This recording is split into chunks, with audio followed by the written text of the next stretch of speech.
bienvenue sur AK Première. Bonsoir Chloé. Bonsoir Erwan. Et aujourd'hui, grande édition sur la chlordécone. Donc ce soir, au grand titre, nous avons la contamination des animaux et le chlordécone et bien sûr l'impact sur la santé.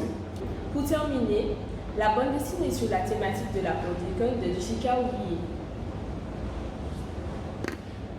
Et tout de suite, les grands titres. Nous vous proposons un article sur la contamination des animaux présenté par Ferrand Quentin et interviewé par Jason Tino.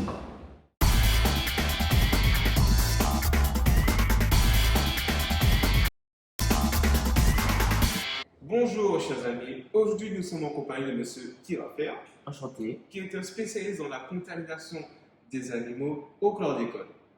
Comment les animaux se contaminent-ils? Alors, ils se contaminent soit par le sol ou par la nourriture qui est contaminée. Et comment on limite cette contamination? On la limite en faisant un parquet sur le sol, en bois ou en pierre, pour qu'il n'ait pas accès au sol qui est contaminé, ou on leur donne de la nourriture et de l'eau saine. Comment c'est la décontamination des animaux? Alors, La elle s'effectue avec des instruments. On peut donner l'exemple de la poudre qui a 4 fois plus d'honneur dans le jaune d'œuf. Et donc, elle pond et elle a quasiment enlevé toute la chlordécone qu'elle a en elle. Peut-on savoir quel genre d'élevage qui présente moins de risques? Ce sont plutôt des élevages de hors-sol qui présentent moins ce risque à mon avis. Que devient le chlordécone après être ingéré par les animaux? Alors, elle se diffuse dans tout l'organisme. Mais il y a des fois où elle peut se concentrer, par exemple dans le foie. D'accord. Donc j'ai fini pour les questions. Donc merci pour votre présence, Monsieur Kirafer. Derrière. Donc on passe en tête.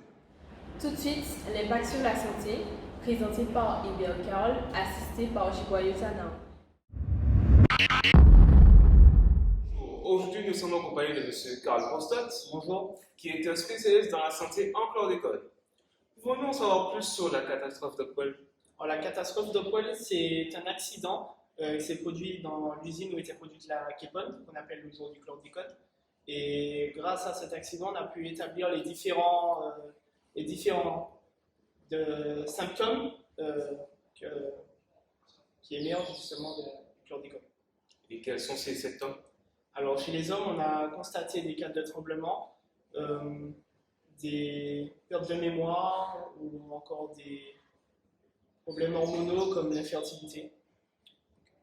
Quelle est la différence entre une exposition aiguë et une exposition chronique?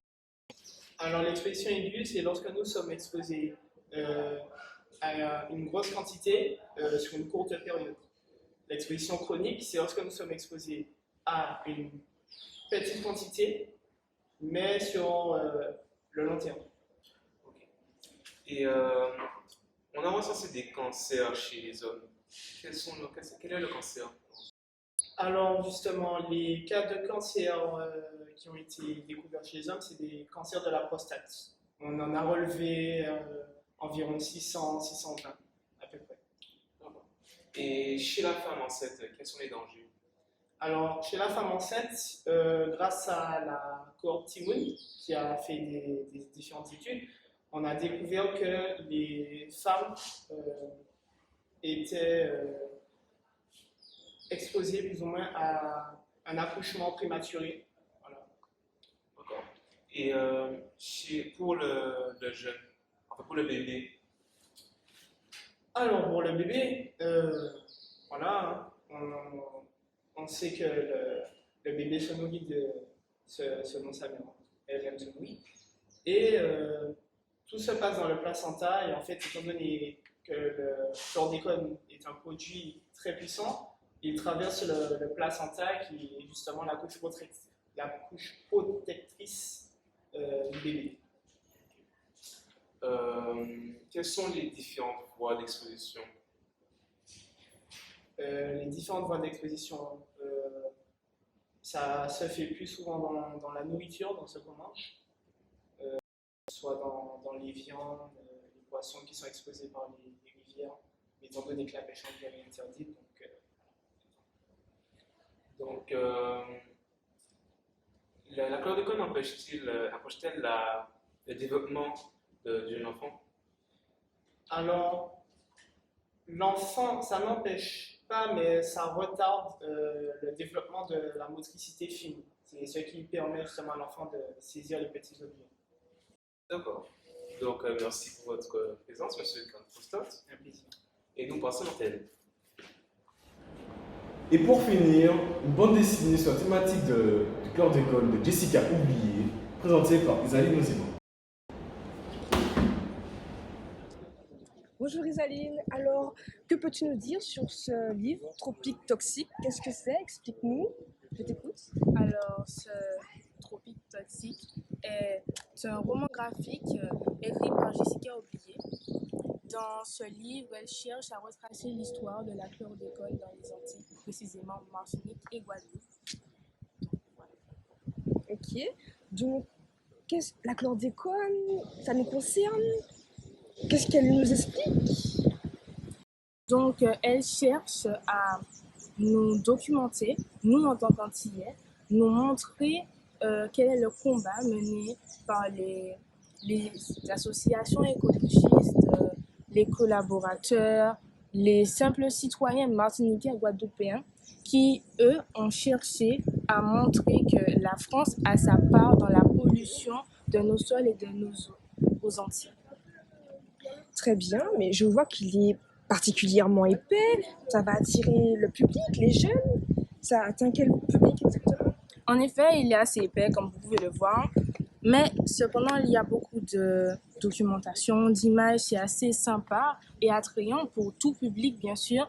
Donc, on peut le voir, personnes âgées, ça aide à se rappeler, mémoriser des images, c'est vraiment attrayant, ça permet de regarder à tout moment, voilà, pour le plaisir de se cultiver, en fait. C'est tout public, si je peux dire. Et à Cap Première, on vous souhaite une bonne soirée. Bonsoir, ouais. Bonsoir.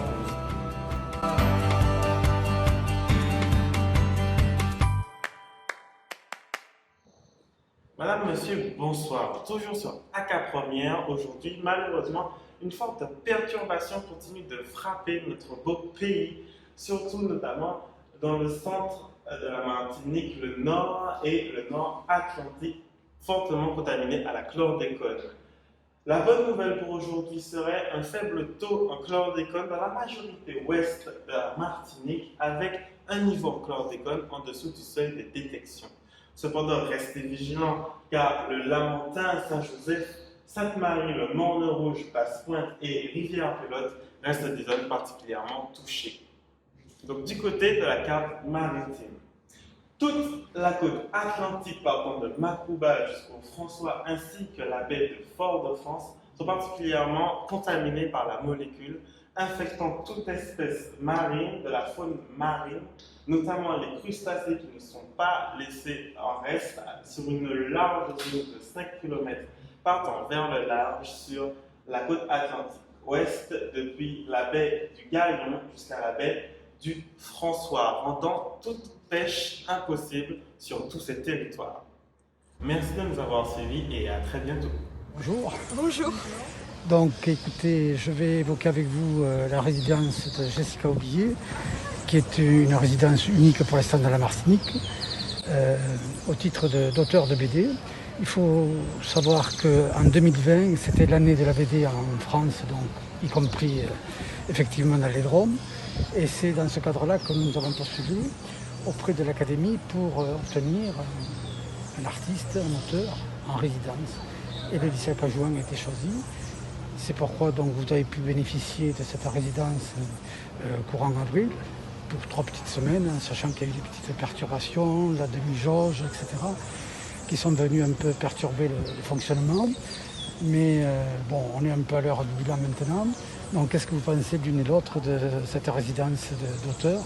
Qu'est-ce que cela vous a apporté comme élève, votre choix? J'imagine que la thématique chlordécone aussi est un thème très important pour nous ici en Martinique. Donc est-ce que cela a compté par exemple dans le choix des questions par rapport au grand oral? Alors la résidence avec Madame Jessica Oublié fut très intéressante. J'ai vraiment appris de nouvelles choses sur la chlordécone que je ne savais pas. Et franchement, j'ai trouvé ce sujet très passionnant. Ça m'a vraiment intéressée, très accrocheur aussi. Et voilà. D'accord. Donc moi j'ai pu juste voir son livre qui était vraiment attrayant, niveau images, commentaires, c'était vraiment magnifique.